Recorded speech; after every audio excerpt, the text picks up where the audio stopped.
Okay, it's time for a massive Master Duel tier list, and the reason it's so big this time is because we've gotten a lot of new cards introduced in Master Duel since the last tier list I did.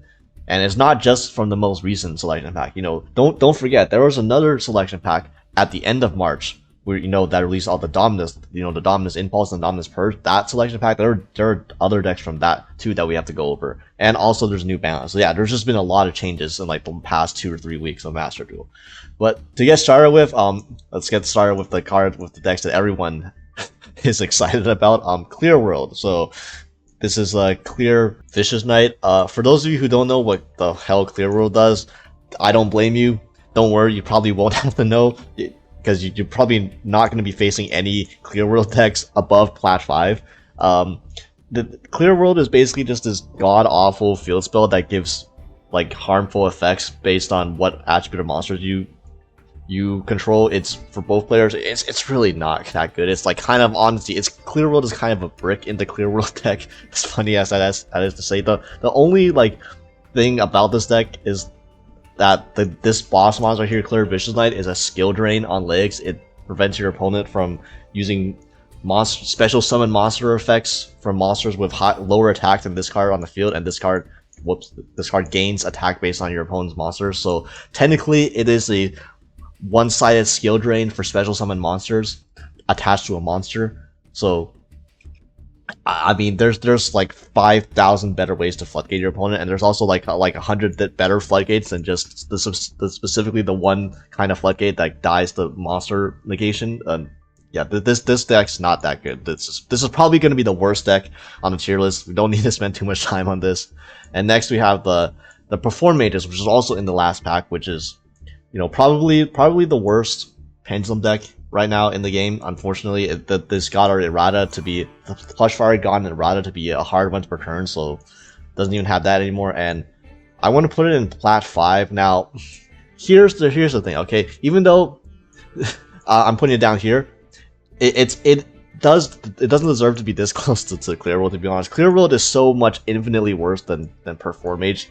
Even though like this deck isn't great, but like this is, man, if I could, I would like, I kind of want to make a tier just for Clear World itself, because this deck is so ass. But yeah, just know that any other deck in Plat 5, it's still going to be like infinitely better than whatever the hell Clear World is. But Performage, it's a pendulum deck. It has some 1-card combos now. It actually has a decent room for non-engine, surprisingly, but its end board is just kind of mid. Like, instead of the normal pendulum payoffs you see with you know, with some other pendulum decks you might see down in this tier list or later in this tier list, like Supreme Kings or Draco Slayers or whatever, the end board for Performage is like Utopic Draco Future and like the C104 or like the C whatever that one's called, the Umbral Horror Masquerade thing that you can summon with a rank up spell, because Performage also does incorporate searching a rank up spell now in the middle of its combo with its new Xyz, and that monster is very funny. It's a monster negate that hand rips your opponent for 1 and also halves your opponent's life points, which is not too relevant because there's no time rules in Master Duel, but you know, I guess in Challenger Cups maybe. Yeah, basically this is the end board is not particularly great. Like the payoff for playing this deck isn't really there, because like a pendulum deck has, you know, weaknesses in that it's pretty poor going second because you have to commit multiple cards into your main plays. There's like massive choke points in like an Electromite. But if you're nostalgic for Performage 2016 pendulum for whatever reason, like I guess you could play this. Don't expect it to be that particularly good or anything. Better than Clear World, but that's not really saying much. And the other cards in the last pack was Metamorph. So Metamorph as a pure deck, I don't think Metamorph is particularly great, because Metamorph is just too vulnerable as a deck. It's too vulnerable to hand traps. Specifically, the biggest payoff in the deck is Max Metamorph, which is the trap card to summon the Metamorph from your deck, which is like oftentimes the best one is Full Metal Dragon, which is a once per turn, like it's a Omni Negate plus the Metamorph gives you protection from spells and monsters to where it can't be destroyed or targeted by them, but it can get hit by Ash, so like you lose to, no matter what you do in your setup, like you can still just lose to 1 Ash Blossom the Max Metamorph, and then you end on nothing. The other Metamorph cards don't really have much of a payoff. They're either like Metal Illusionist, which is the whole point of that is to set a max Metamorph, which can now surprisingly also get Imperm, and then a bunch of others like random like retrained Metamorph monsters like Metazoa, which like pops cards, you know, only in response to card activations and also as the same vulnerability. I've played like surprisingly, if I played against like a couple pure Metamorph decks on the ladder, and they've literally I've thrown one hand trap at them and they've ended their entire turn. So I don't even that like those weren't great showings in my book, and I haven't really seen much people experiment with just pure Metamorph in general. If you want to use the Metamorph, I think a better way to use the Metamorph cards is in a deck like Dragon Link, or just a deck with Bystials in general. Because to summon Full Metal Dragon, you need to Metamorph Tribute a level 5 or like a high level Dragon monster, which the Bystials are. So instead of filling up your deck with Metamorph cards, if you just want to use the Metamorph engine and summon a big as a boss monster in Full Metal Dragon, I would recommend playing it with just like better dragons, like Bystial Control and stuff like that. I have a video on Bystial Control using the Metamorph cards, which is actually decent because the deck has decent room for non-engine, and the Full Metal Metamorph Dragon is actually a decent boss monster if you back it up with like actual amounts of non-engine and other cards. So it's alright. I mean, Bystials are still decent in the format with Blue-Eyes and Fiendsmith still running around. So yeah, in my opinion, cut all the other bad Metamorph cards and play better dragons in their place, basically. Next we have Goblins, Big Gabonga. So there were a few important pieces of Goblin support in the last selection pack, namely Gone Wild and Gone Bonkers, the level 6 and the rank 6 Xyz. So now the deck has more starters, more consistency, and the deck's game plan overall sucks. And by sucks, I mean with 2 C's, I mean without the K, because the deck can basically just suck your opponent's monsters. Like this deck has multiple ways to suck your opponent. It probably has the most ways to suck your opponent's monsters out of any deck. Between Gabonga sucking your opponent's monsters on your during your opponent's turn, between Gone Bonkers sucking their monsters on your turn, between the fact that you run an Armored Xyz package to rank up into the Lancer to also quick play suck another opponent's monster on their turn. Like, yeah, the main thing is that this deck is kind of fun. There's a lot of extension this deck can have. There's a lot of plays, a lot of special summons. If your opponent doesn't know what to do against this deck and they just let you play the game, you can actually steamroll and like snowball to a point where you can continue going after poorly timed interruptions. And you know, if you're interested, go watch MET's videos. MET's like the #1 Goblin fanboy in NA for some reason. But yeah, the main thing is that this deck is a deck that benefits a lot off of your opponent having Xyz monsters, because there's many monsters in here that can detach using your opponent's Xyz monster materials, so for free. So that's very nice, and it can mess with your opponent. The problem is there's no top tier Xyz deck in the Master Duel format right now. There is in the TCG. If you haven't heard, there's this deck called Rizio, which is an Xyz deck, which Goblin Bikers has a good matchup against. But currently in Master Duel, there's no very common Xyz deck for you to take advantage of. So like you don't have a matchup where you're just supercharged. Your deck is just supercharged against, like for example, Exo-Sister, right? Because Exo-Sister depends on your opponent removing cards from the graveyard, but like every damn deck in the game removes cards from the graveyard, so you can always expect like Exo-Sister to get a slight buff. That's not the case with Goblin Bikers right now. I will say it's still a competent deck. The other issue with Goblin Bikers is that there's so many engine requirements, and especially if you're running the Fiendsmith engine as well, which is recommended, but then like your deck size gets extremely bloated, and you're just like running tons of bricks in your deck, so sometimes it's also like not consistent. So like it's an okay deck. This deck has a game plan. It can consistently get to its game plan, which is more than can be said about, you know, the decks underneath it. So yeah. And to move on to the most recent selection pack, the Onslaught of the Emperors, or whatever it's called, we have let's begin with the cards that everyone is so hyped about, the Sharks, right? So Sharks. And I, as a Shark player myself, I I every time the shark support, I always have to resign myself to the fact that Toad is banned in Master Duel, and without Toad, that is such a big blow to the deck, because Toad is the only form of spell trap negate that the deck has access to. It's unfortunate. Like, you can build a board that has like 5-6 points of interruption plus that are all monster related, but your opponent like sets like 5 back row, or your opponent activates a dark hole or something. There's like you don't have a way to interact with that. It's so sad, because this deck, with the introduction of all these new cards, like Shark has everything. It has multiple good starters. It has consistency. It has Rhoda.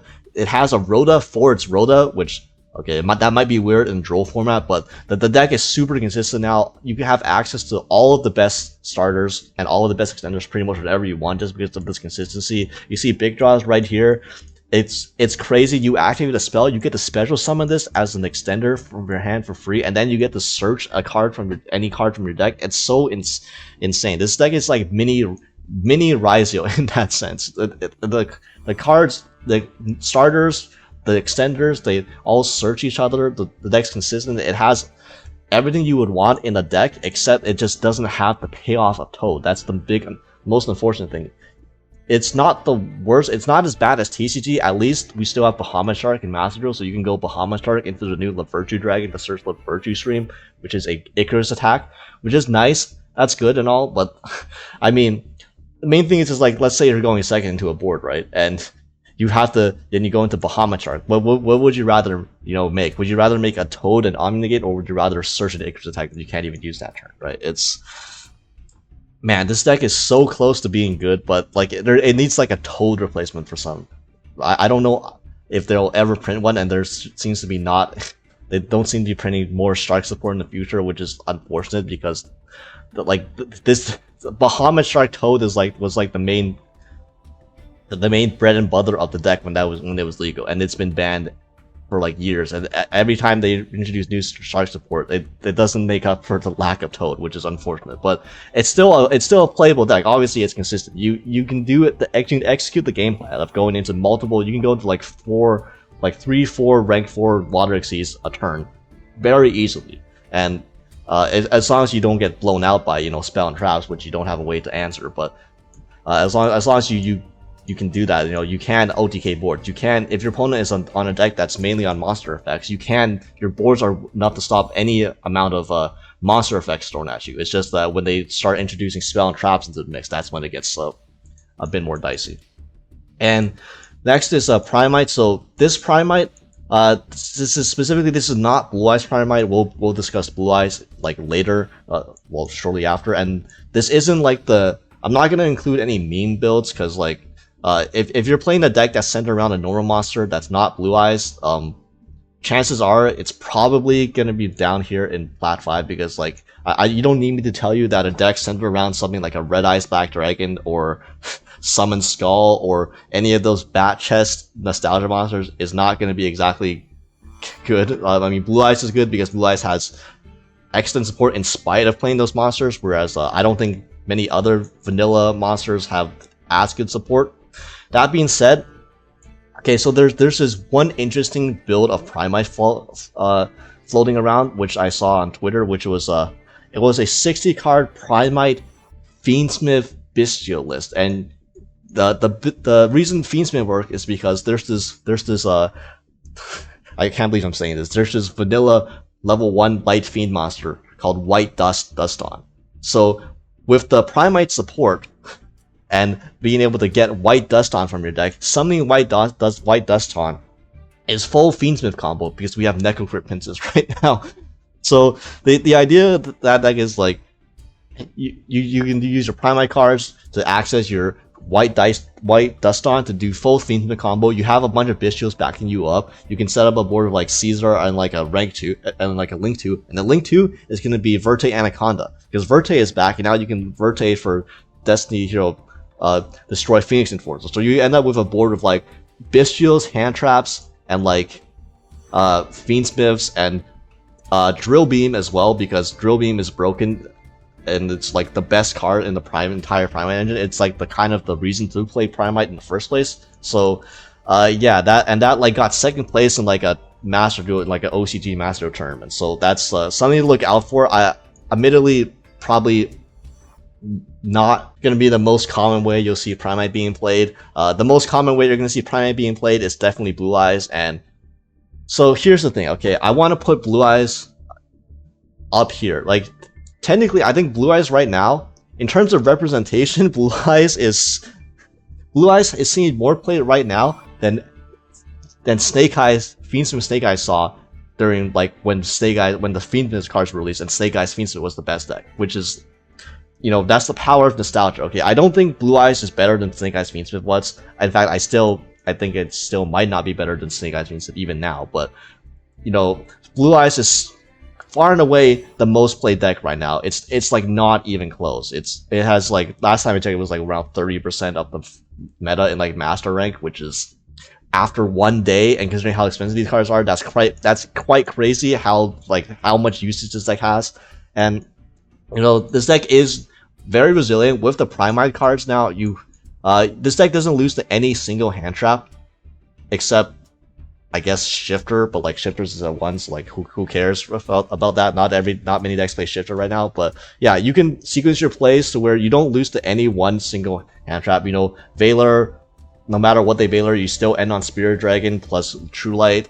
No matter what they Ash, no matter like if they Fool Us you can get like them 2 draws to still end on Spirit Dragon, True Light Pass. Like, this deck will almost always get into its end board, and this deck has a very strong grind game when it goes first. Like, and it has tons of non-engine. It can run strong. It can run above average non-engine compared to other decks because it has access to Dominus Purge, which is like a very good hand trap. You have 3 more copies of Ash for going second. It helps against Maxis sometimes too, and yeah, you can do the crazy plays of Crimson Dragon and stuff as well. If you go uninterrupted, this deck also sets up strong boards too, but if it gets interrupted, it can still, it's very hard to basically stop this deck in its tracks just because of all the resiliency. And the added power with the Primite cards, with Drill Beam, especially Drill Beam is like one of the most ridiculous cards in the game right now. Just quick play Omni Negate that banishes like basically generic searchable Gamma Seal on your end board, and with all the follow-up this deck has, like, I won't say it's the best deck or anything. It might be a little overrated in terms of how much it's being played versus how good it actually is, just because it's Blue-Eyes and of course it's going to be popular, but it's still going to be one of the best decks. And like, even if it's not, maybe you can argue it's not exactly tier 1, you could put it down a peg or two, but like, it's something you're going to have to prepare for regardless, just because of how often it's played. Like, even if it's not tier 1, you're going to have to prepare for it like it's a tier 1, just because, like, it's being spammed with the ladder and everything. And, next, other new cards in the pack, Centurion. So, unfortunately, like, this deck came out way too late. Like, the Chimera, Primus, and the Autry were basically the new cards Centurion got. These were cards that, in the TC and OCG, released at the same time as the Azamina cards, and were released well before Blue-Eyes and well before Primite. And these cards are being released after Azamina, after Fiendsmith, and released at the same time as Primite, and like after the first wave of Blue-Eyes support. Like, that is just way too late, because this deck was arguably, it wasn't even competitive necessarily with those decks when they were released at the same time, or when they were released after Centurion. And so the fact that Centurion is only getting its final wave of support after all of the other better decks already got theirs, it's like kind of a slap in the face to Centurion players. The deck got better, but like in the grand scheme of things, I'm not sure how much that actually matters, because like now your end board is like you get like an Omni Negate, and then you get 2 draws, which is like, and then on your opponent's turn you make a second Blazar Dragon, so you get 2 Omni Negates. But if you get hand trapped, you're obviously not getting that far, and this deck has problems going second as always, especially now versus something like Blue-Eyes. If a Blue-Eyes deck that ends on Spirit Dragon plus like Drill Beam and like True Light and like Majesty, you're never gonna be able to play through that as a Centurion deck, which is unfortunate, because it's also hard to stop the Blue-Eyes opponent from getting to that point just because the deck is so resilient through hand traps. So like, yeah, like basically Centurion, think of Centurion as just worse Blue-Eyes. These are 1-card combo decks that run tons of hand traps, but Centurion has a worse end board than Blue-Eyes. It's worse playing into hand traps, and it's especially worse playing into boards going second, because it doesn't have a card as ridiculous as Drill Beam that Primite Blue-Eyes has for helping it play into boards. So ultimately, this deck, in my opinion, was a tier 3 deck before. It's still a tier 3 deck now. The support ultimately does not change the viability of Centurion that much because it came out way too damn late. And speaking of support that came out way too damn late, Memento's probably the one deck on this list who was waiting for its support longer than Centurion has. Like, I believe that Memento got its first wave in Master Duel like a month before even, or like a month or two even before the Centurion cards were in Master Duel, and it only just now got the rest of its support. And yeah, so as most of you know, this deck just won a YCS in the TCG, but the build that won the YCS in the TCG is not really relevant in terms of Master Duel, because the reason that deck, large reason why that deck did so well was because it was a deck that was playing a lot of the Goblin engine. It was a very Goblin heavy Memento build, and as mentioned before, Goblins are a meta call for when there are a lot of Exceeds decks and you plan to play against, because you could detach your opponent's Exceeds materials from their monsters. And there's this deck called Rizio, you might have heard of it, which is an Exceeds based deck. So that was a reason why Goblins was like a choice in the TCG. But in Master Duel, obviously there's no Exceeds based deck right now, so that's very common. So the Goblin version is, in my opinion, not going to be the best way to play Memento in Master Duel. Instead, it's probably going to be like a more pure deck with a Fiendsmith engine slashed in. And like many other Fiendsmith decks, this deck is still not full power yet. It's still missing the main deck Lacrima that dumps a Fiendsmith card when summoned. So we still don't have that. So it's not full power, although we did get Necroquip Princess, so it does help a bit. But yeah, the main thing about Memento is that this is a deck I think is gonna have the Ritual Beast syndrome, where Ritual Beast is a very strong combo deck, especially going first, and it can play through damn near almost any hand trap that's thrown at it if you know what you're doing. The problem is knowing what you're doing is very hard. This deck is extremely difficult to play. It has non-linear combos, especially when your opponent starts throwing hand traps at you. The combos take 5 days to complete. Like if you're just learning the deck, you're probably gonna time out a few times playing the combo, or like you're gonna end with like 30 seconds on the timer, and then you're still gonna time out on your opponent's turn, because then you have no time to use your interruptions. Like this deck is not for the faint of heart. So this deck might be underrated on Master Duel. Like it might be underrepresented. Like it might actually be better than its play rate suggests, because it's gonna scare a lot of people off just because of the difficulty of playing this deck. But I mean, it's a solid option, and it's only gonna get better in the future as well, especially if there's ever once we ever get a Rizio format with more Exceeds in the meta. But even if you're not playing the Goblin version, then it's if you learn how to play this deck and you don't time out like one out of every 3 games with this deck, this deck's good. It's certainly, I think it's better than Centurion, for example. And the last card the last deck that got support from this hack was Vaalmonica. So here's the thing. I don't know too much about Vaalmonica, but besides the Baguska Turbo, but I know that like anytime the Vaalmonica gets to play the game and it gets its Baguska end board, it generally wins, because it's not just Baguska pass. It's like Baguska plus like 3 or 4 other points of interaction, plus like follow up and all that stuff. And you might be surprised to see me putting this deck here. So like the reason I'm putting this deck in tier 3 is because this is a Fiendsmith deck. If you didn't know, Vaalmonica is a Fiendsmith deck. Vaalmonica has light fiends in its literal main deck, in its literal archetype. So it's a Fiendsmith combo deck. So number one, how bad can a Fiendsmith combo deck be, right? Even if it's the worst Fiendsmith combo deck, it's not going to be too much worse than just like below tier 3 or anything. And I guess the funny thing is that this deck didn't actually get boosted by the selection pack, because the Link 2, the Varar, the Vaalmonica card that was in the selection pack, most Vaalmonica deck lists don't even play it, because there's just no room, because if you're trying to fit the Fiendsmith engine in and all that stuff, you actually don't even go into it. So I guess this deck didn't... this is the same deck as it was prior to the banlist, like prior to the selection pack. It's just it got Necroquip as well. But yeah, it's Vaalmonica. It's a deck that you might run into more often for the wrong reasons, because it's not like the deck got better or anything, but you might run into people trying to play a pure version with like the Link 2, which is not as good as just the Fiendsmith version that goes without it. So, yeah. Next, so for the ban list, the ban list, everyone knows the Beatrice ban and stuff like that, but like Block Dragon came back, so we gotta discuss some Block Dragon decks. And the first one, obviously, we're gonna have to discuss is Adamantipator, which was the OG Block Dragon deck. And straight up, I think if you want to play a deck that uses Block Dragon, don't play Adamantipator.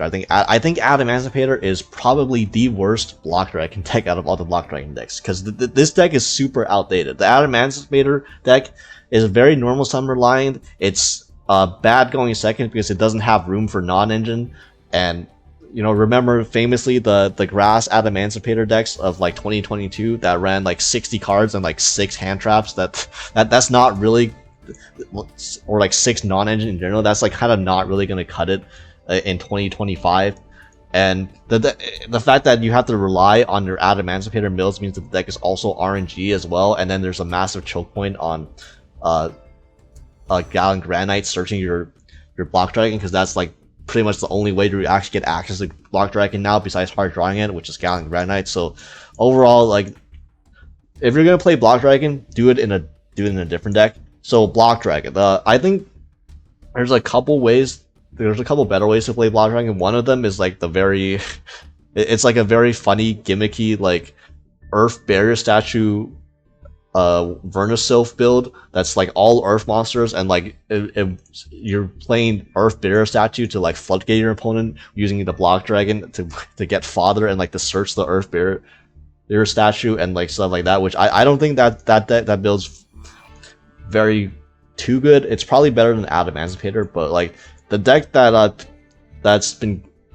I think is more common that plays Block Dragon is this Earth pile, super heavy Samurai Millennium pile. So like the idea is that deck has the most access to get the Block Dragon, because any Millennium starter is a 1-card Curious, which can dump Block Dragon. So if you didn't know, like Sangenjin, get Ogre get Tempo, place Shield, summon Shield. You have 3 Earth monsters that are different attributes. You make Curious, you dump Block Dragon, you go from there. The other way is to go super heavy Samurai Wakaushi and into super heavy Samurai combo, into Gallant Granite, into search Block Dragon. So in that case, you have multiple ways to access Block Dragon, which that is the key, because if you only have one way to search Block Dragon, that's a massive choke point. You can just hold your hand trap for the Gallant Granite and then stop all Block Dragon access. Whereas if you can get there with 2 different ways to get to the Block Dragon, then your opponent can only hand trap one, has to have 2 hand traps to stop you, which makes it significantly harder. Because as soon as you get access to Block Dragon, unless you have like Droll or something, like you should probably win the game. Like you should probably like pseudo FTK your opponent right there. So these Block Dragon decks, I think there's more to them. There's still a big issue with them because the Block Dragon decks, again, I know you're running super heavy Samurai, so you do have more room for non-engine, but it's still not the most fantastic going second, especially since now there's lots of ways to banish removal. So if your Block Dragon ever gets caught, like if your Block Dragon gets banished like by an SP or like a Drill Beam, I mean, it's pretty much over, and so going second is a bit worse. But you know, it's this card is too powerful to be completely bad. Like it's still it's still in a deck that you are going to get sacked by, like the Block Dragon piles, the Earth piles, like, you know, one every like 3 times you play against one. So yeah. Next, so when I mentioned normal monsters and how most Primite builds focusing on normal monsters aren't going to be viable, I guess maybe the best Primite build aside from just Blue-Eyes Primite is quote-unquote Primite plants. And when I say Primite, I literally just mean like 3 Lordly Load and 3 of the Primite Roar, because Primite Roar, all you need to know is that Primite Roar summons Loci. So you essentially get 6 more copies of Unexpected Die. So now you have 9 copies of Unexpected Die. You could, if you really wanted to, you could run a deck that has 20 copies of Sunset Genius Loci if you really wanted to. Obviously, you're not going to do that because that's Wall Street. That's way too consistent. Like you don't need to go that far. Yeah, it's not going to change the deck much because ultimately the problem with plans is not the fact that it doesn't have access to loci or the fact that it doesn't have access to starters, because it, if there's one thing that plan does is that it gets to its combo pieces very consistently because there's so damn many of them, and there's just more now. Now I suppose now sometimes it might help going second, where your opponent might like just try to remove your normal summon or try to remove your loci, and then you can easily just get a second one on the field with a Primite engine that might catch people off guard. Ultimately, the deck still has its problems with that. Going second is very vulnerable. It's a deck that it's a combo deck. You go first, you win. Forehead.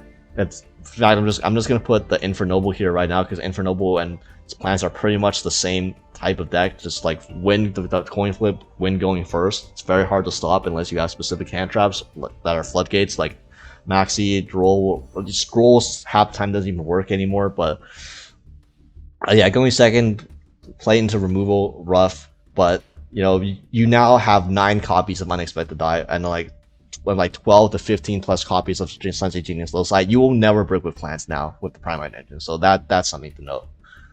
And yeah, now onto like the decks of the previous format. So Snake Eyes. As you all know, Beatrice got banned, and that was only Snake Eyes hits. Does that do enough? You guys probably already know. you guys could probably guess. Like, people have suspected that with the hit the Beatrice and with the Fiendsmith engine no longer consistently bridging into the Snake Eye engine, that you can go back to you have to move back to playing the Azmina card, which what a shame. You have to like fall back on playing Azmina cards. Like, they're not the most custom damn cards ever printed either. But like, oh no. And it turns out that might not even be the case. You might not even have to play Azmina cards, because there was a recent OCG tournament's new format in Master Duel where the deck that won was Snake Eyes Millennium Fiendsmith.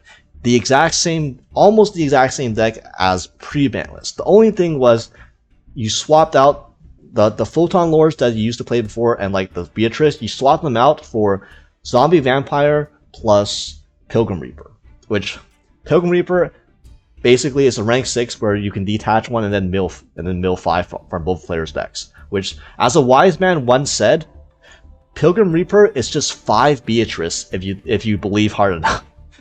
And all Snake Eyes players are believers, because the deck is still super consistent. You don't, even without Beatrice, you can still connect your Fiendsmith engine, you can still connect your Millennium engine pretty consistently into your Snake Eyes engine, because you're gonna mill 9 cards. And if you just mill a Snake Eyes card or the Die Bastard off the Zombie Vampire, like it's like nothing changed. It's like the balance literally did nothing. Shocker.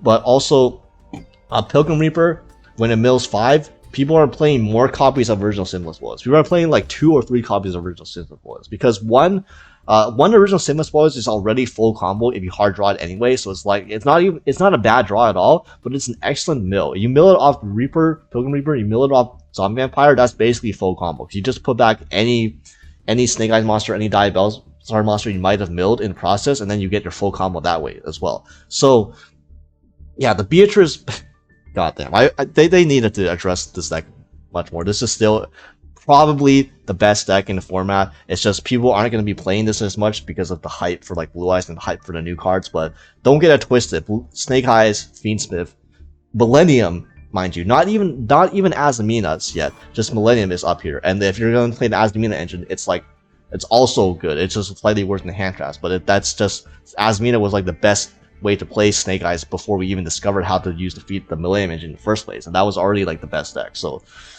yeah. Next we have Chandra. So Tenpai, don't get it twisted, Tenpai is not going away, okay?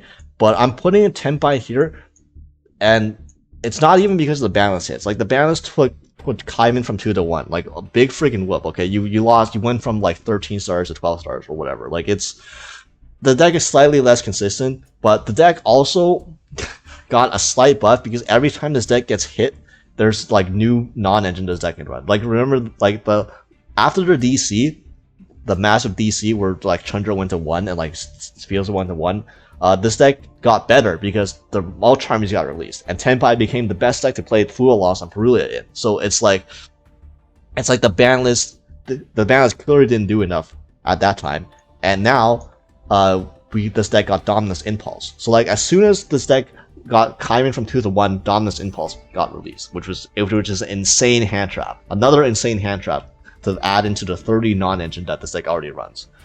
I'm putting it here just because I think Tenpai has a pretty bad matchup against Blue-Eyes. And if you have a bad matchup against Blue-Eyes, then obviously you're going to be hurt this format because Blue-Eyes is by far the most played deck. And the reason it has a bad matchup against Blue-Eyes is, number one, Blue-Eyes is very good at playing through hand traps. It's very resilient, and you can still end on, you know, Spirit Dragon and possibly Majesties through a hand trap or two, which is very hard for Tenpai to play through a Spirit Dragon.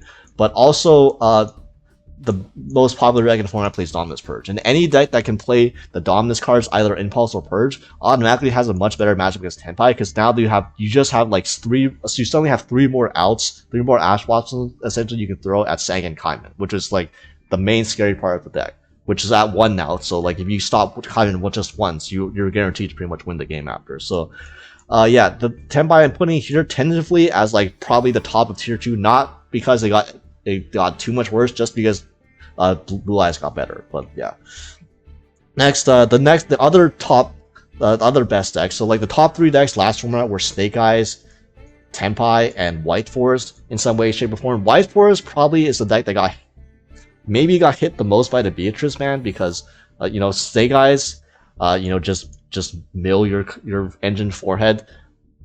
White Forest with the Beatrice ban, you have to do some weird plays. So like I showed a video where you can replace the Beatrice and the Sprite Elf with Sprite Sprint and M7 instead, and that is a way to bridge Fiendsmith and White Forest, which is still good, mind you, but obviously it's not a perfect transition because you have to use your normal summon, so obviously it makes you less flexible that way. It was a bit of a clickbait, I admit, that video.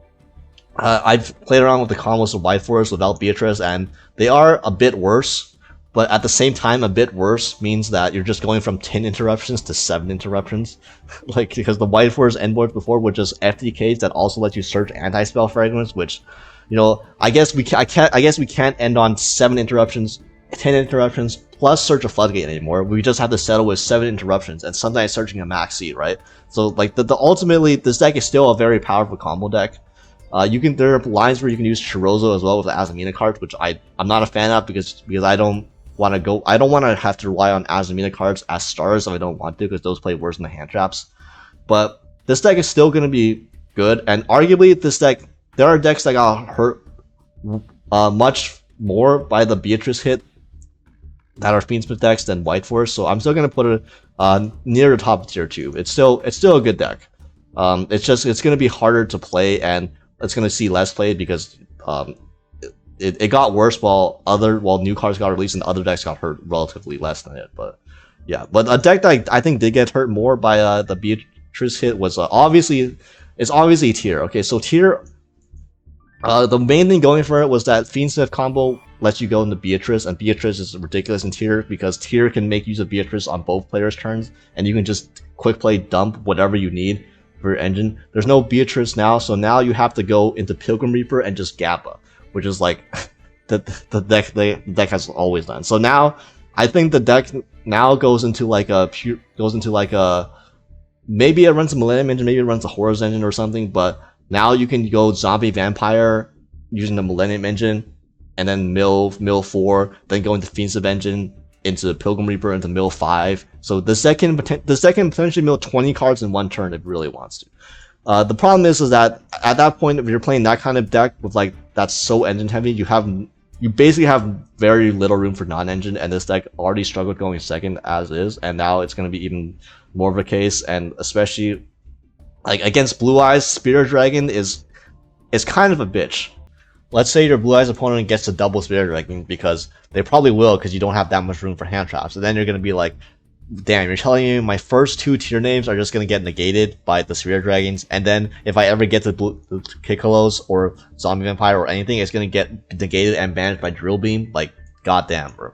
So yeah, I don't think it like tier is well positioned right now, and it got nerfed by the banlist pretty heavily compared to most decks.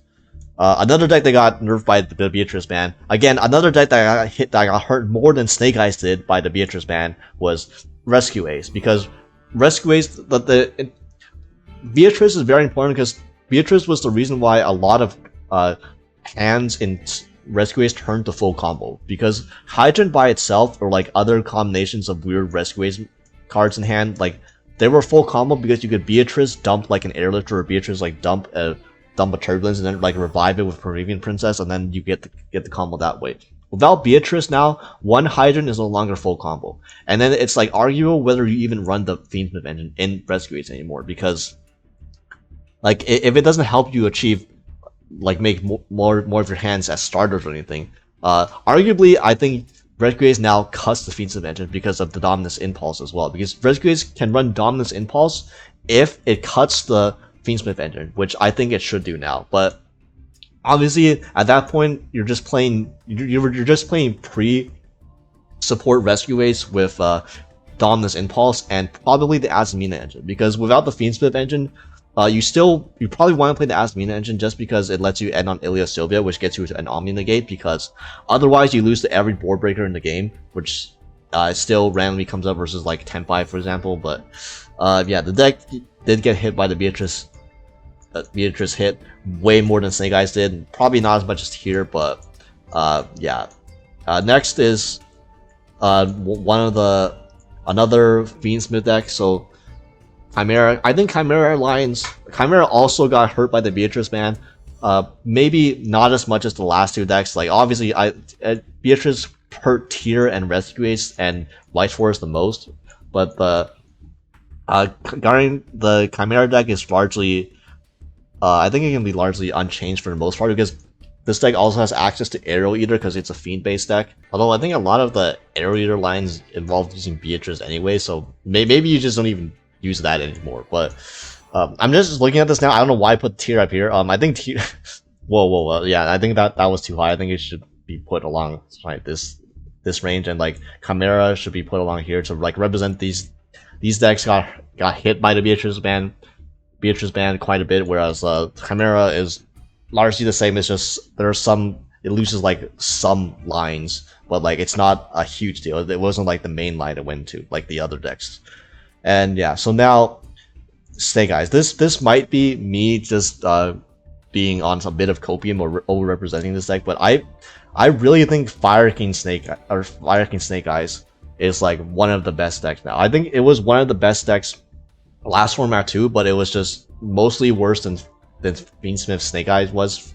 But now if you're playing a Snake Eyes deck, there's a legitimate reason to choose Fire King, because it has all the extra deck space, so it's not running the Fiendsmith cards, it's playing the Azamina cards, so you have utility now. You're not like pigeonholed into like, especially now the extra deck for actually Snake Eyes, for Fiendsmith Snake Eyes got even more tight, because now there's Necrocrypt Princess is a consideration, and a lot of builds don't even have room for that. And now you also have to play the Zombie Vampire and the Pilgrim Reaper for consistency, whereas you still have room for all the classics in Fire King Snake Eyes. You still have room for Charmers, you still have room for Zeolantis, Raging OTK. You can play the Azamina cards and not feel like it's a miss at all. You have access to Zombie Vampire as well for even more consistency. Like I think this deck is just really good. It has a fairly okay matchup into Blue-Eyes as well, since you have non-targeting removal. Although I guess Spirit Dragon is sort of a annoyance if you're trying to trigger your Fire King monsters too early, but yeah, it's not a losing matchup at all. Yet this deck got access to Dominus Impulse, which is a very strong hand trap. It's not weak into all the Bestials that are going to increase in popularity, because a lot of decks have been playing an increased number of Bestials, like the other Fiendsmith decks and other like Primite decks, for example. Whereas if you're just playing if you're just playing Fiendsmith-less Fire King Snake Eyes, it's actually completely fine. So yeah, I really like this deck going forward. It's probably not going to see as much play, especially as the other two decks surrounding it. So like, it might seem a bit overrated just because you won't see this deck on the ladder too often. But the good players that are playing this deck, you'll know when you're playing against them. Also, I guess I should mention one of the other Fiendsmith decks. So we'll just hammer out these Fiendsmith decks right now. So, Yubel, not gonna lie, Yubel underperformed last format. Like it was really bad. I'm not sure how many top 100 slots it got in the Duelist Cup. I don't think it didn't get any, did it? Oh yeah, it got one, which was like, if I recall correctly, that was as much as Zodiac and Avalon Rika caught in the last Duelist Cup. So this deck performed as well as fucking pure Zodiac did in the last Duelist Cup. That's how fucking, yeah. I didn't expect it to be like the best Fiendsmith deck or anything. In fact, I think there were like at least 3 Fiendsmith decks that were better than Yubel last format. But still, that was it didn't even meet my low expectations.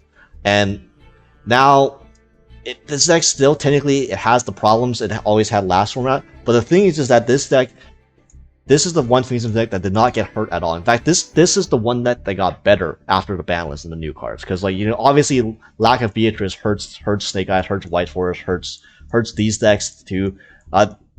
Yubel does not give one damn about Beatrice being banned because it already had Arrow Eater, and Arrow Eater does 99% of the job that Beatrice does, sometimes even better. So like, it does not care at all. And the fact that they got Necrocrypt Princess now, Necrocrypt Princess is a big deal because it makes your one card combos with like Engraver and Tract much better. Now you can actually end on more than just Appaloosa and just Rage. I know just Appaloosa, just Rage, just Phantom of Yubel, you know, that's a terrible board, right? But now you have the option to go into Omni Negates too on your end board to protect, so that you're not just putting it all in on Monster Negates too. You can end on like potential Resurgence lines or Desiree lines. So, yeah, this deck actually got better, and I know it's like it underperformed, and this deck consistently underperforms my expectations, but maybe this is the one format where everything else got hit and this deck got better. This is like might be the one time that this sneaks back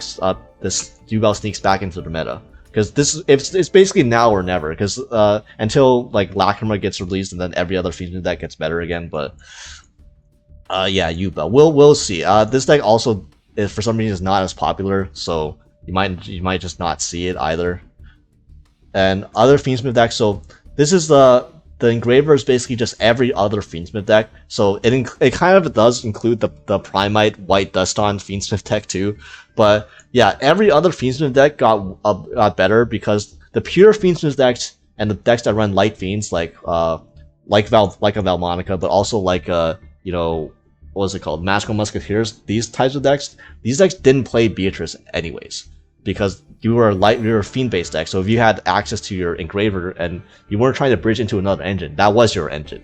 So yeah, all these decks got better because they lost Beatrice, which they don't care about, but they gained Necrocrypt Princess, which is huge. So like, now we're gonna see a lot of bestial Fiendsmith decks, like quote unquote pure Fiendsmith decks, with like a lot of bestials. Because now bestials, on top of like being, you know, just good non-engine, they now trigger your Necrocrypt Princess to draw a card. So now your Necrocrypt Princess, not only does it make your Fiendsmith combos better, but it also is like a Heat Soul in a way, because it gets you a draw too. So it's like Heat Soul at home plus like all of these other hand traps. Like you're drawing cards in the deck that runs like 15 to 20 plus hand traps as well. So look out for these pure Fiendsmith decks. Yeah, and like for example, like the Primite Fiendsmith deck which is a deck that also played a ton of hand traps. It just happened to be 60 cards. But there are certainly going to be more pure Fiendsmith decks going forward. And next, so Branded. Branded is a deck that I don't think anything changed with Branded. The only thing is that the overall metagame got weaker, so I'm liable to put Branded up here because it wasn't great last format, don't get me wrong, like it didn't perform that well, but it's a lot of other decks surrounding it got worse, or a lot of the decks that were better than it got worse, so this deck stayed the same. So Brandon is always going to be there. It's always a solid option, especially if it goes first. Going second was the struggle, but the power level of the overall format has gone lower, so that should help a deck like Branded that, you know, plays board breakers instead of hand traps. But yeah, the brand will always be there. It will always has a committed player base to play it. And yeah, now Kashtira. So here's the thing about Kashtira. I put Kashtira down way in Rogue here, and I might get some like slack for it for the people that remember, because Kashtira got top 10 in the last Duelist Cup. Even then, like, I'm still gonna hold the fact that I don't think Kashtira is like that good of a deck, because that was like pretty much the only placement in the top 100 for was that one Kashtira stun list, which was, I don't know if that was more Kashtira or it was more the fact that it was running like 6 Solemns and like fucking floodgates out the maybe it didn't run as many floodgates as other decks, but still, ultimately it's a floodgate deck that was meant to win going first and farm Tenpai, which was still for some reason the second most popular deck in the last Duelist Cup. But I still do not trust like Kashtira. Like I really do not think this deck is anything particularly good. And like, even if you're playing a stun deck, I think there's like better stun decks you can play than Kashtira that will get you better results. For example, pure stun. Okay, I can't believe I'm putting this right here. Like this is going to be the highest I ever put stun, because like clearly last format there was like 3. You could either play a Fiendsmith combo deck like Snake Eyes or White Forest. You could play Tenpai, or you were playing some version of stun that just played floodgates. And pure stun Fossil Dyna floodgates was one of the best decks in the fucking Duelist Cup last format. Like, yeah, it is what it is. Maybe stun will get worse because Blue-Eyes actually has more game into stun, although most decks aren't beating like summon Fossil Dyna or like summon barrier statue set 4, including a Solemn. Like that's just the nature of like best of one in the Master Duel format. And I hate putting this up here because I've had stun as low as like way down here before, but I cannot ignore results. Okay, last season of rated duels, the Duelist Cup. Okay, I can no longer ignore the fact that stun and the fact that stun is like one of the most popular decks on the ladder too. I can no longer like ignore that. Okay, I have to give stun its due, that it's a proper meta pick, which when stun is a proper meta pick in a meta, like the meta is like gone off the rails, because like in a best of one format, the deck that can't win going second but just hyper fixates on going first is somehow one of the better decks in the format. I don't know. Speaking of stun, so Runic Stun was also another deck that I put down here. Here's the thing, like I also don't think Runic Stun is particularly that good either. Like the fact that it got like a top, it also along with Kashtira got a top 10 spot in the last Duelist Cup, but it didn't. That was pretty much most of its play. It was like there were like 2 Runics in the entire top 100. But yeah, I just think that regular stun is better than Runic Stun. Like why wait 20 turns to deck out your opponent when you can just make your opponent quit immediately? I don't know. Like, I guess there's more merit to playing Runic because it relies even less on monsters. So like, even if going second, like there's a trend where, because of the Snake Eyes end board ending on like 7 monster negates and like removal, but like only 1 Omni negate, that people were just playing back row builds and stun builds that didn't rely on monsters. Like, for example, Runic's one of them, and another one was Labyrinth. So Labyrinth did very well in the last Duelist Cup because it was mainly the version that was playing like 30 plus traps. There was almost no furniture to be seen. It was mainly just if you do full combo, you're as Runic player or as Labyrinth player, you were gonna set 5 and you were gonna say go from there. You can SP banish 1 of the 5 back row, like big whoop. Like, you still don't have ways to interact with the other back rows. So that was a legitimate strategy, and that obviously paid well because Labyrinth was one of the most represented decks in the Duelist Cup as well. I think there was almost as much Labyrinth, or if not as much Labyrinth, as there was Tenpai in the last Duelist Cup.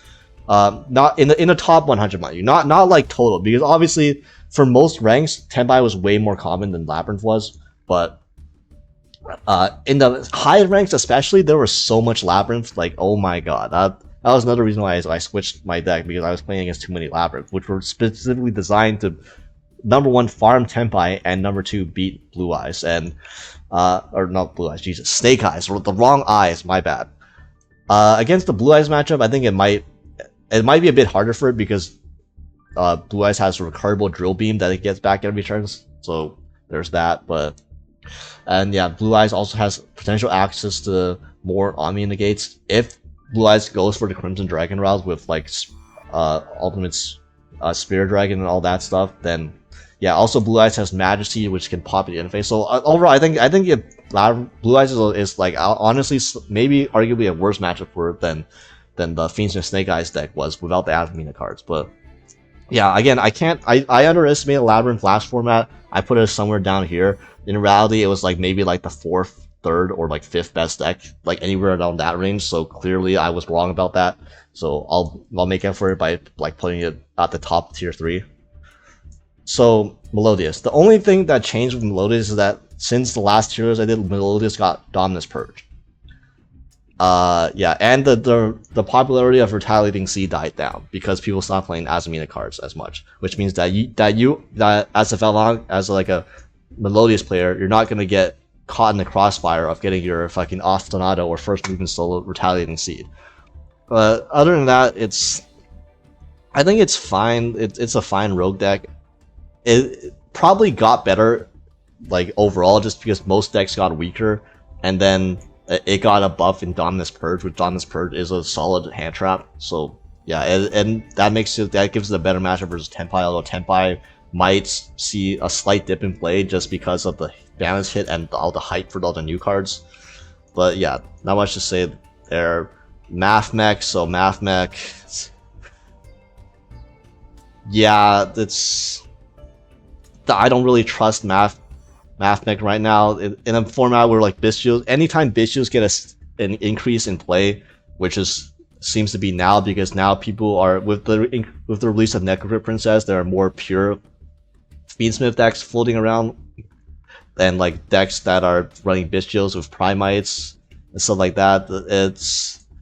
Bestials are a nightmare for Math Mech, and this has pretty much been the same deck it's been in Master Duel for like a year. I think a lot of people already know everything about Math Mech, and like, yeah, you go second versus deck, they open Circular, you're like, doesn't matter what the hell you're playing, that's still, you're in for a struggle. So yeah, we'll put it here. It has room for a lot of non-engine, more so than a lot of decks down here, which is why we'll keep it up here. Well, personally, I think it's Centurion has thoroughly passed Math Mech after new support even.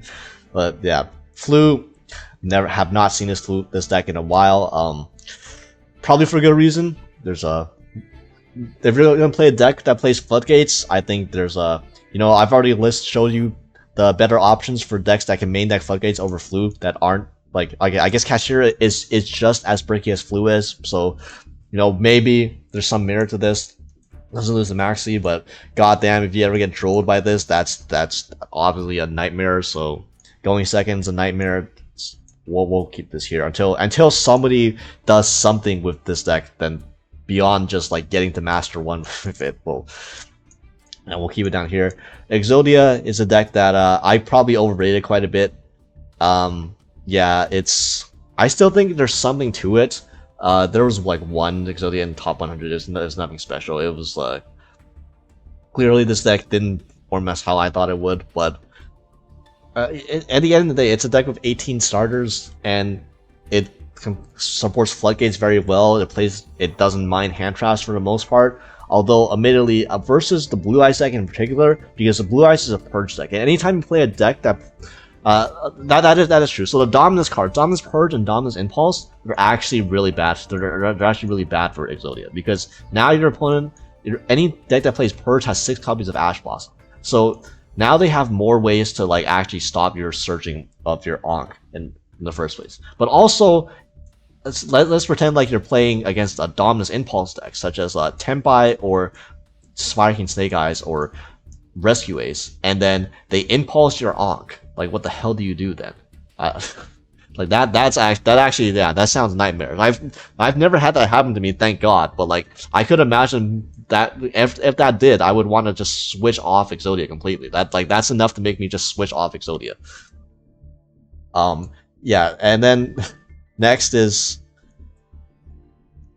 Gimmick. I almost forgot what this deck was going called, because like this deck, I haven't lost a Gimmick Puppet in like months, because this deck is actually, if you look at up here, like look at all the decks that play hand traps. Okay, so you have a hand trap deck, a hand trap deck, a hand trap deck, hand trap deck, hand trap, like all of the best decks are still playing hand traps, and there are more decks playing bestials now, as I mentioned. So like, anytime you play against any of those, it's so hard to OTK through multiple, or FTK through multiple hand traps. Now, especially now that there's also a purge from, you're dealing with Dominus Purge from Blue-Eyes as well. Now it's like, it's so hard for this deck to actually get going. It's to the point where like, I think it's easier to resolve Block Drag than it is to resolve that Gimmick Puppet FTK. And if you resolve either of these, you're gonna win anyway. So it's like, I guess Gimmick Puppet has more room for non-engine, but even then, Gimmick Puppet is not that great going second unless you open specifically Condolen's Puppet. Your opponent has like a real end, has like a half board, but not a real end board because you're also not breaking a real end board. But yeah, this deck I haven't seen it do very much in the recent months since the top decks became hand trap decks pretty much. Dragosera should include this with these decks. So like this is another deck. This is the other pendulum deck that's better than Performage, but these three decks, Infernoble, Plants, I guess you could call it Primite Plants, but it's really just playing the Primite Roar to summon the Loci, and then Dragosera are all trying to do heinous shit going first, where if they win the coin flip, they're gonna win. Even through a maxi, they can, especially Dragosera can still deck you out under a maxi. It's just, yeah, just going second, winning the coin flip. You're probably never gonna beat a Blue-Eyes board going second with Dragosera, unfortunately. Just cannot deal with the Drill Beam, but yeah, we'll keep them here for now. Voiceless Voice. So Voiceless Voice. Voiceless Voice also got a slight buff with Dominus Purge. So yeah, it became a deck that got another nice piece of non-engine. Still has a, so the main thing is that Voiceless Voice is that the more played Tenpai is, the better Voiceless Voice is, because Voiceless Voice has like the best Tenpai matchup in the game. And yeah, with Tenpai seeing the decrease in play now, it might actually be a hard Voiceless Voice, because Voiceless Voice still, Tenpai like against all odds, Tenpai was still the second most played deck last format. So as long as Tenpai seeing played Voiceless Voice, you just have an insane matchup, like 1 out of every like 8 games or so, or like 7 games. But Blue-Eyes is a bit harder. This is a deck that does not run, it can have room for hand traps, although the more hand traps you run, the more inconsistent this deck gets, because you gotta go above 40 or you gotta cut engine. And Droll sometimes hurts now, because like Droll is still in previous formats, Droll wasn't being played, but in the last like couple formats, including this one, Droll probably is gonna see more play. And it's just like a deck that runs like 15 plus hand traps like Blue-Eyes does, when all of them are effective against you, like Purge and stuff. And people are playing less, when people are playing a lot of Fualos and a lot of like Mulch Armies, then you know that's when Voiceless Voice also kind of shines, because Voiceless Voice is like, out of like all of these decks up here, Voiceless Voice is like the one like non-stun deck that does not give a shit about Fualos at all. But if people are gonna cut Fualos, that like when people were running 3 Fualos for like a Snake Eyes, now I assume they're gonna cut it down a bit, because there's gonna be more Blue-Eyes and like there's gonna be less Tenpai, and then you know you're gonna replace them with real hand traps. Then you don't, people are running less so dead cards versus Voiceless Voice, and yeah, it's a solid option, but that's pretty much it. It's just a solid option. It got slightly better with the release of Purge, I guess. So there's that. Pearly. So Pearly got 2 Black Cat, or went from 2 Black Cat to 3 Black Cat. I still like. I don't think that unhit really mattered, because honestly, it's arguably correct to just run 2 Black Cat instead of 3 Black Cat for Lilies, anyways. Since the Black Cat is a hard once per turn, so it's like that. There's funny builds people have been playing around with Fiendsmith with like 3 copies of Fable Lurie, just because all your quick play spells discard. So discarding a Fable Lurie to go into full Fiendsmith combo now that you have Decorative Princess is actually a thing. Admittedly, I don't think that's the best way to build. I think the best way to build Pearly is still a deck that runs tons of non-engine, can run Fualos without really hurting, because you can just discard it going first, and then you get to draw into Maxi and you get to draw into non-engine going second. Like it's still a solid game plan. I still think Pearly is like a solid like up there option. It's just Yeah, I don't know. Nobody plays Pearly. I don't think the ban is going to change that. So like, despite how I feel about Pearly, it's not something that you really have to prepare for. Like you don't have to run outs to towers. Like none of these decks really run specific outs to towers because Pearly is just not played at all, and you're never really punished for it. But yeah, just keep in mind that decks don't run out to your Explorer Noir if you do play this deck. And also, like, I guess you can now with Necroquip Princess, the builds with like triple Fable Lurry, you get even better now because you can do like a version of full Fiendsmith combo without normal summoning by just discarding a Lurry, which most decks can't do because they don't have that many reliable discard fathers. So yeah, I mean, if you're interested in that kind of build, check out Master Duel Grinder's YouTube. He has plenty of gameplay videos of playing Fiendsmith Pearly with Lurry. Salamangreat. Okay, so the only reason I put Salamangreat here is because it's a fire deck, so you might think that Salamangreat got buffed by Dominance Impulse. Well, actually, I don't think. Here's the thing. I don't think Salamangreat can play Dominance Impulse, like straight up, because the two best starters in Salamangreat are Spheroid Terratop and Lady Debug, which, if you didn't know, are a wind monster and a light monster, which directly conflicts with Dominance Impulse. So I was like, do I even play Dominance Impulse in this? Is it worth losing my two best starters to play a Dominance Impulse? I'm not sure. Yeah, and because of that, I always said that Salamangreat was just worse Exodia because he got to the same end board. It's just Salamangreat loses to hand traps, whereas it loses to some hand traps like Nibiru or Maxi or Mulch Armies, whereas Exodia or Droll, which Exodia does not lose to, and you get the same end board anyways. And Exodia has more synergy with Floodgates. Although you could run Floodgates and Salamangreat too. Like, you can protect the Floodgates with your counter traps. That's an option, but yeah, this deck. We'll just keep it down here right now. I haven't really seen very much Salamangreat played like at all either, probably for good reason. Oh my god, I love Ray. Yeah, I think the best way to play Sky Striker right now, the best way to play Sky Striker cards, I said, is in Tenpai.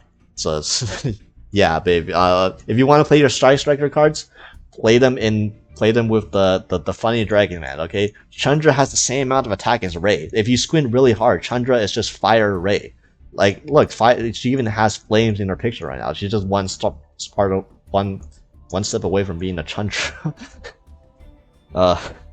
And then Ritual Beast. So, Ritual Beast. If you're Herman Hansen, the guy that got first place in the Duelist Cup, Ritual Beast is all the way up here. If you're literally anyone else, yeah, I'm lowering Ritual Beast. So, Ritual Beast, I don't know what to say about it. Like, this deck sees almost no play. There's only a very few select people that play this deck. Like I mentioned, it's like the Memento and Ritual Beast have the syndrome of being extremely difficult decks to play that have super long combos that most people are just probably not going to take the time to learn. So the few people that do end up playing these decks are going to be very good at them because they're the only ones that can actually play this deck. And yeah, there are some merits to this. Like, against certain Floodgate decks, Ritual Beast is actually pretty decent because, like, Macrocosmos, D-Fisher are the two of the main Floodgates that are still at 3 and that saw a lot of play during the last Duelist Cup. And I remember Herman kept mentioning that yeah, my opponent would activate D-Fisher, set Macrocosmos, and then I would normal summon 8 like Rampengu and then do full combo under the Macrocosmos. Thank you very much. So that's the one merit to playing Ritual Beast. Obviously, it has problems going second. It always will, but it's also a deck that consistently has one of the highest win rates in Master Duel ladder. Although, admittedly, I think that goes back more to the fact that the only people that play Ritual Beast are the ones that are very good at it. So, of course, the win rate will be higher than like other more popular decks that might have, you know, let's say less good players in them. So, I'll keep this in tier 3 for now. I don't think it's like, you know, some people haven't rated Ritual Beast all the way up here, which, like, I think, like, I don't even think Herman Hansen would put Ritual Beast all the way up here. But yeah, we'll keep it here. Actually, maybe there's merit above Voice's Voice, but I mean, Voice's Voice is okay too. Like, all these decks right here are all like around, like, I would say like around similar power level in the meta. Yeah, so That's a very long tier list. I think there are like 40 decks here. Like, again, if you disagree with any of my placements, or if you think there's a deck that I missed that you want me my opinions on for some reason, let me know in the comments. We can continue our discussion there. I can barely talk right now. I've talked for so long already. Goddamn.